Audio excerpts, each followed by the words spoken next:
আমরা জীবনে সমস্যার মুখোমুখি হব, আর আল্লাহর কাছে দোয়া করার সাথে সাথেই আমাদের সমস্যার সমাধান হয়ে যাবে না। দোয়ার বাস্তবতা বোঝার চেষ্টা করুন। দোয়ার উদ্দেশ্য কি? আমরা প্রায় দোয়াকে তলাবের সাথে গুলিয়ে ফেলি। আরবিতে তলাব মানে কোনো কিছু তালাশ করা, কোনো কিছু দাবি করা, আর দোয়ার আক্ষরিক অর্থ হলো ডাকা। এটাই এর অর্থ। দাউতুকুম মানে আমি তোমাকে ডেকেছি, আমন্ত্রণ জানিয়েছি, এটা হলো দোয়া।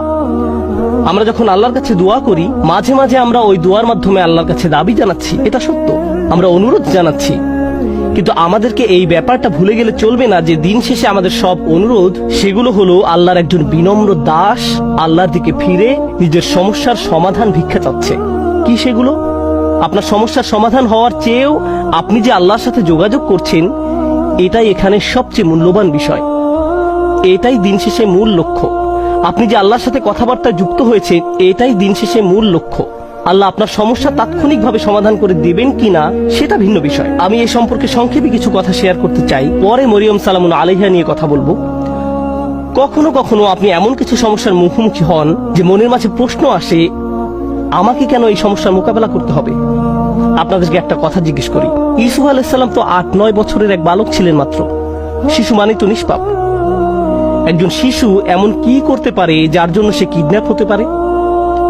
একজন শিশু এমন কি অন্যায় করতে পারে যার কারণে সে কুয়ার মধ্যে নিক্ষিপ্ত হবে? একজন শিশু কি করতে পারে যার কারণে সে দাস হিসেবে বিকৃত হবে ভিন্ন একটি দেশে? আর তিনি প্রাপ্তবয়স্ক হওয়ার পর কি অন্যায় করেছেন যার কারণে তাকে কারাগারে নিক্ষিপ্ত হতে হবে মিথ্যা একটা অভিযোগে? তিনি তো নিজের অন্যায়ের কারণে জেল খাটেননি, তিনি নির্দোষ ছিলেন, আর তাকে এতগুলো বছর জেলে কাটাতে হয়। তাকে জীবনে এমন সব পরিস্থিতির ভেতর দিয়ে যেতে হয়, অন্য কারো এমন হলে বলতো, ভাই জীবন অন্যায্য, কি বা করার আছে, জীবন অন্যায্য। কিন্তু একজন বিশ্বাসীর ক্ষেত্রে কি হয়? সে শুধু বলে না যে জীবন অন্যায্য, সে বলে আল্লাহ অন্যায্য। নাউযুবিল্লাহ। আর আল্লাহ সূরা ইউসুফে বলছেন, আল্লাহু গালিবুন আলা আমরিহি, আল্লাহ তার সকল কাজে তত্ত্বাবধান করছিলেন। ইউসুফের জন্য যত সিদ্ধান্ত নেওয়া হয়েছিল, আল্লাহ তার সবগুলোতে প্রভাব রেখেছিলেন। কিভাবে? কখনো কখনো আমি আপনি এমন কিছু সমস্যার মুখোমুখি হব, আল্লাহ জানেন ভালো কিছু সামনে আছে। কখনো কখনো ভালো যা কিছু আসছে তা আপনার নিজের জন্য, আবার কখনো বা অন্য কারোর জন্য, আবার কখনো বা অন্য কারোর জন্য। কখনো কখনো আপনি জীবিত থাকতেই এর উপকার পাবেন, আপনি জীবিত থাকতেই এর উপকার পাবেন। আর কখনো কখনো এই উপকার আসবে আপনি আল্লাহর কাছে ফিরে যাওয়ার পর। ইউসুফ আলাইহিস সালামের ক্ষেত্রে কি হয়েছিল? একজন পিতা তার সন্তান থেকে বিচ্ছিন্ন হয়ে পড়েন।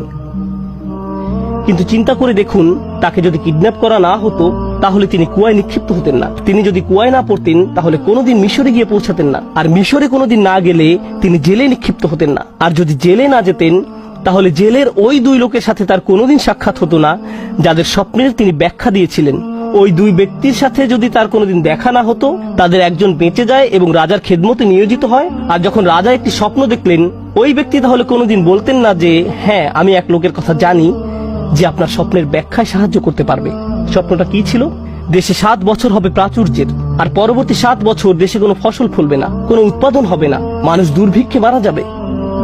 যদি ইউসুফ জেলে না যেতেন আলাইহিস সালাম এবং তাকে মুক্তি দেওয়া না হতো ওই স্বপ্নের ব্যাখ্যা করার জন্য সেই সময়, তাহলে দেশ অর্থনৈতিক, ফাইন্যান্সিয়াল এবং সামাজিক এক দুর্যোগে পতিত হতো।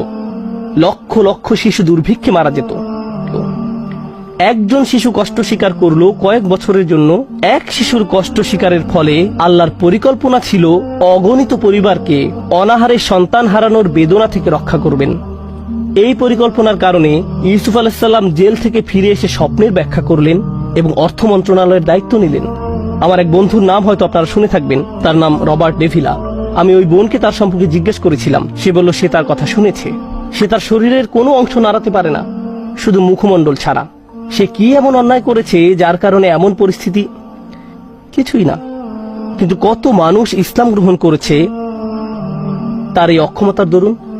কত শত মানুষ এই ঘটনার কথা শুনে আল্লাহর পথে ফিরে এসেছে। কত শত মানুষ আল্লাহর প্রতি অকৃতজ্ঞ ছিল, যদিও তারা মুসলিম ছিল কিন্তু নামে মাত্র মুসলিম ছিল, এবং সিদ্ধান্ত নিল যে আল্লাহর কাছে আত্মসমর্পণ করবে, কারণ ওই মানুষটি একটি বিছানায় শুয়ে আছে তার কষ্ট, দুর্ভোগ লক্ষ লক্ষ মানুষের জন্য হেদায়েতের কারণে পরিণত হলো। বুঝতে পারছেন? কখনো কখনো আমি আপনি কষ্টকর অবস্থায় পতিত হই, যা আসলে খুবই সামান্য, এমন অসংখ্য কল্যাণ আর এমন অসংখ্য উপকারের জন্য, যা হয় এখন আমার কাছে আসবে, নতুবা আল্লাহর কাছে ফেরত যাওয়ার পর আমি এর উপকার ভোগ করব। সুতরাং আমাদের দোয়া কোনো কিছু অর্ডার করার মতো নয়।